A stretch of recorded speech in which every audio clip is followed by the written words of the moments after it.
Welcome to ENN On Air, our digital news show giving you the stories of today. I'm Lily Mosbacher. And I'm Elissa Leka. Thank you for joining us. Elon campus police are still investigating an assault that happened in the Mill Point neighborhood early Sunday morning. In an email from Vice President of Student Life, John Dooley, he revealed that a student was assaulted by an unknown man with a gun near the Love Family Student Commons building. The student was unharmed and was able to get away and call for help. The assailant, wearing all black, retreated on foot in the direction of Ballpark Avenue. In an email to ENN, Elon Campus Safety and Police Interim Chief Douglas Dotson stated that officers will continue to maintain increased presence and conduct additional patrols in the area. But the campus safety and police cannot comment further because of the ongoing investigation.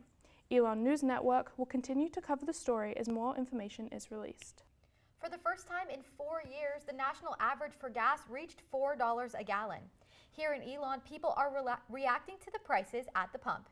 ENN's Charlotte Fabi spoke to a couple Elon students who were frustrated with the rising costs. It's been kind of crazy.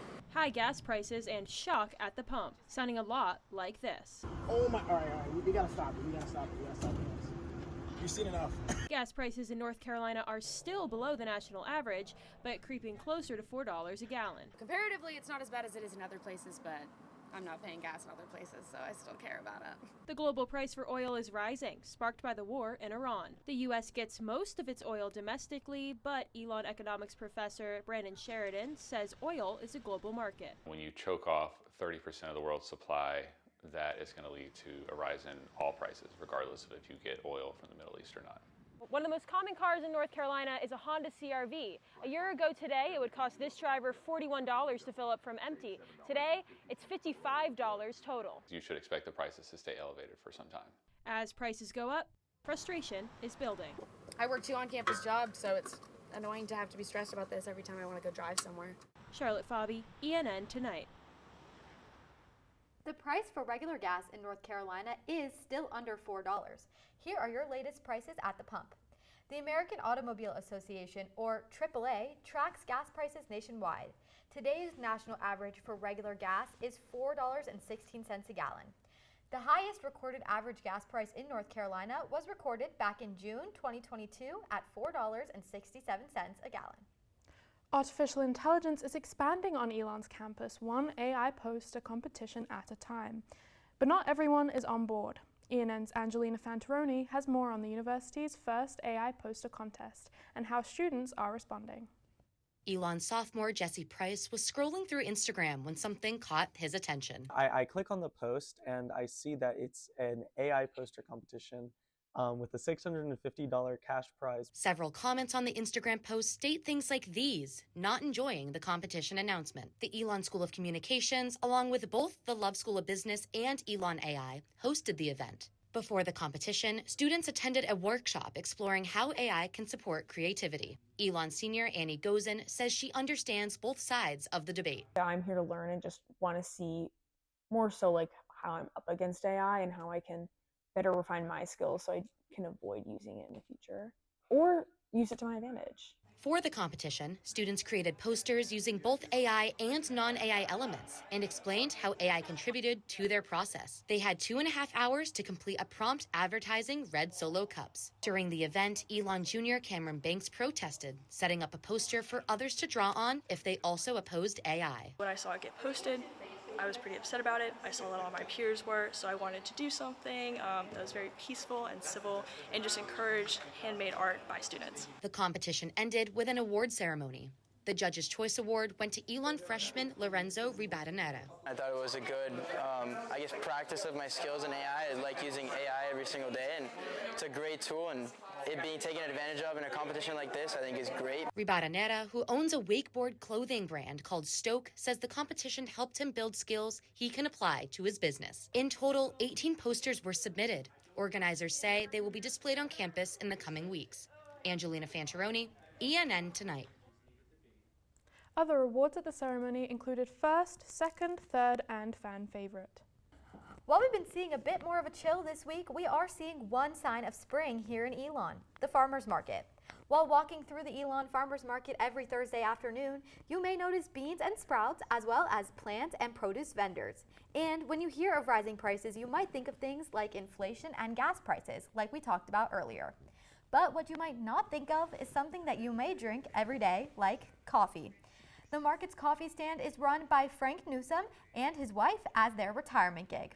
Newsom says with different tariffs on imported goods, their coffee has risen in price from $20 to $22 a pound. They put the coffee on boats in huge bags, and they come over on a boat, and so there's very little coffee grown in the United States. Another vendor, North Carolina Seafood, also says prices have gone up because of the cost of fuel, which boats need for fishing.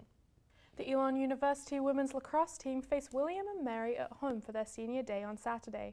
ENN's Benjamin Burfield has more. For the game, Elon honored 6 seniors who each received a loud ovation from their teammates and coaches. The Phoenix struggled as play began, falling behind 3-0 8 minutes into the first period. Despite the early deficit, head coach Josh Hexter said he wasn't concerned and knew their next play mentality would keep them afloat. Well, we had to adjust a little bit in our shooting. We got shots early, and their goalie was pretty lights out. And so we just had to adjust how we were moving on attack and trying to get better shots off.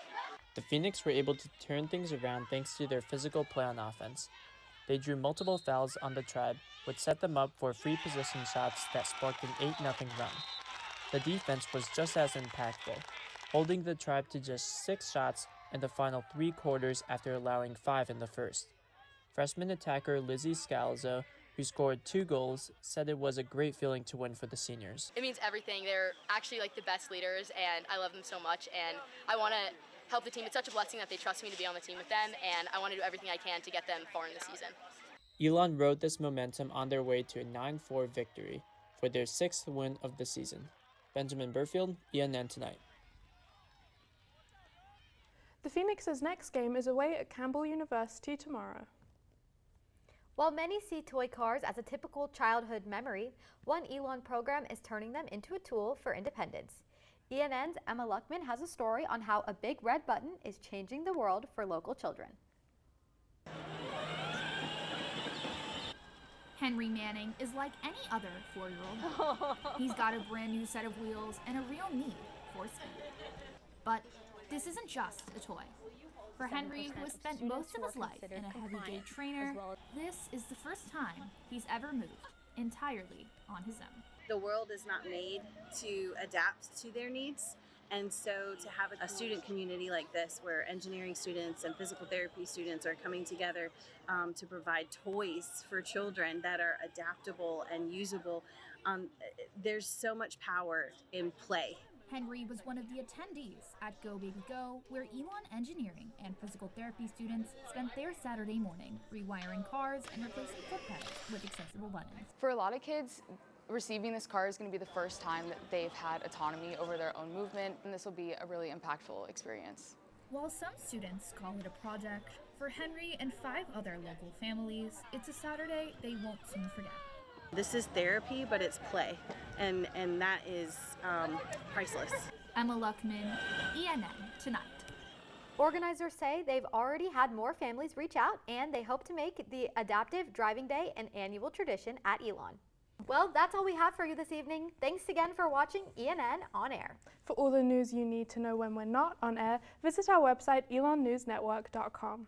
And follow us on social media at Elon News Network. Have a great night, Elon.